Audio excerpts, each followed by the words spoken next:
Welcome back to Footballology. So today I want to bring this video to you guys because tomorrow is the day that everyone's been waiting for. If you're a football fan like I am or an NFL fan like I am, you've been dying and dying for some football, and tomorrow we finally get some real football.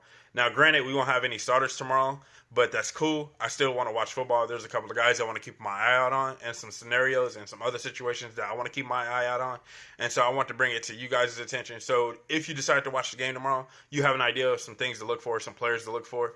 And it's going to be the Atlanta Falcons versus the different Broncos. So I think it's going to make for a pretty decent game because these are two teams that are coming off really shaky seasons, and they're really trying to find their groove and really find their identity again. First up, we have the Denver Broncos, and a couple of things I'm going to look out for this team is that if their secondary is going to be what it was before when they won the Super Bowl, they lost a lot of pieces this offseason, in my personal opinion. I know they still got Chris Harris back there. They almost dealt him, which they probably should be happy they didn't, but they still have Chris Harris and they have Justin Simmons.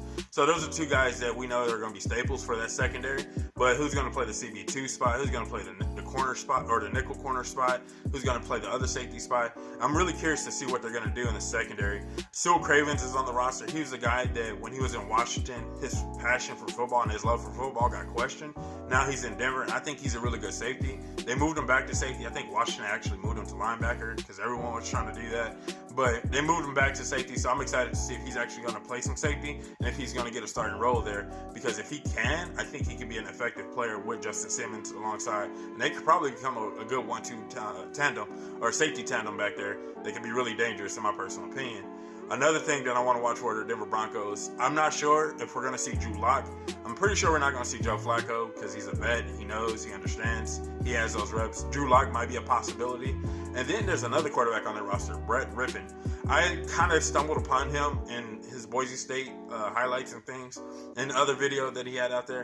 And it's crazy because the one thing that stood out to me, if anything, was his play fakes. I think he had some of the best play fakes I've ever seen in my life. I mean, outside of like Peyton Manning play fakes. For him to be is like not as mobile as a quarterback, he still had really good play fakes. But Brett Rippon actually had some really good play fakes when I watched a lot of his film and a lot of his highlights. And it was really exciting to watch him play. So I was like, wow, where's he going to go? So I'm excited to see what he's going to do and if he's going to play at all. Like I said, I'm not sure what the quarterbacks are going to look like. 9 times out of 10, we won't see Joe Flacco. We might see a little bit of Drew Lock, but Brett Rippon is the guy I'm going to pay attention to.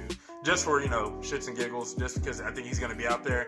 He's going to get a chance to throw some balls and show some of that play fake action. It's going to be exciting. And then the last thing I'm going to watch for the Denver Broncos is Jake Butt in the tight end position. Now, I knew they took Noah Fant in the first round of this past draft, and I'm not a fan of Noah Fant. I don't think he's going to be that impactful of a player. But Jake Butt was a guy that I was really excited for going into this season because when he got drafted, I want to say 2 years ago, he was kind of banged up, and so he never really got a chance to get going, but he definitely shown signs of being a solid and quality tight end at this level, and I'm interested to see if he's going to go out there and perform to the point where it's going to make Denver second guess the Noah Fant pick. And then obviously we might see a little bit of Noah Fant out there because he's a rookie. He needs those reps. He needs as many reps as you can get, especially with the new CBA and all the practice rules and things that they have in place. So Noah Fant and Jake Butt, the tight end position or tight end battle. A lot of people probably won't say there's a tight end battle, but I feel like there is. And then you have Brett Rippon at the quarterback position. I'm excited to see what he's going to do just because I think he's going to be fun. It's going to be fun to watch him play. And then the secondary play for sure. Who are the other secondary players? If you're a Denver Bronco fan, you probably know a little bit more than I do when it comes to secondary. But when I looked at the roster and I looked at everything that was out there, I just wasn't excited about anybody on the list. Now, when it comes to Atlanta Falcons, the one thing that you have to question this team is the depth of their roster. They had a lot of injuries last year that really killed them and hindered them from being the great team that they are capable of being. They're literally one of the most talented teams in the league, but the injuries just kept creeping up on them, one after another, after another, after another, and they just can never become that great Atlanta team, that Super Bowl Atlanta team that they still have intact for the most part, honestly. So it's like, if they can stay healthy, and it's crazy because it's a Hall of Fame game, it's a preseason game, so for sure Atlanta won't have any starters out there, but you want to see if they can at least stay healthy, and then just see what the depth of their roster is going to look like. The third and the fourth guys that are on the roster at their positions, and those guys can step up, especially in the secondary. I think the secondary depth is going to be the biggest question for Atlanta for this whole entire season, because that was one thing that killed them last year, losing Keanu O'Neal, and then just the inconsistent play at the other positions. Like, they needed some secondary guys to step up last year, and they just can never get those guys that really step up, and it hurt them in the long run. So you want to see who the other players are going to be behind some of their starters, and if they have a possibility of finding that diamond in the rough or that gem, a guy that can just step up and take over for, like, CB2 or the other safety position. I know they got some good players there, but you just want to see if they have that depth for sure. And then another thing that I'm looking for, I guess you can say this, just me kind of being biased. You guys, I've been talking about him all off season. It's John Kaminsky, the defensive end. I'm excited to see what he's going to do, and if he can actually get after the quarterback, what he's going to look like at this level. I personally feel like he's a poor man's J.J. Watt, and I think he's going to be dominant. So hopefully he gets a lot of play and a lot of reps, because if he does, I have a feeling that he might get a sack or two, and then we're going to be talking about John Kaminsky, the beast, and I'm excited to see him play for sure. That's just like a personal preference right there, but you guys definitely should keep an eye out for him. He's one of our unknown superstars. I think he has an ability to be a great player.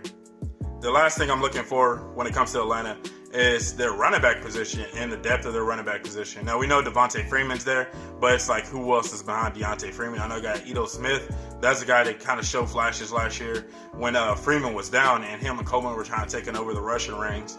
So it's going to be interesting to see who's going to be behind Deontay Freeman.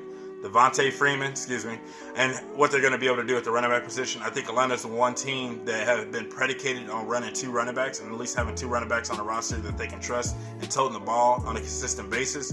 So I'm excited to see who's going to be behind Devontae Freeman, and if he, whoever it is, has the ability to tote the rock on a consistent basis and at least take over a game like a Tevin Coleman was when he was still there. So that's all I have for you guys in this video. I really hope you guys enjoy the game tomorrow, and I hope you guys enjoyed this video. Those are just a couple of things I'm looking for from each team. And like I said, it's the Hall of Fame game, so we're not going to see any starters, but it's definitely going to be exciting just to watch some football and just watch these two teams go at it and see if they still got the depth, and see if the starters, well, I guess we won't see starters, but just see if they actually got that depth on the roster that it takes to go deep into the playoffs and possibly win that Super Bowl. But hey, if you guys are not a footballologist yet, go and subscribe to the YouTube channel so they become a footballologist. And stay safe, football fans.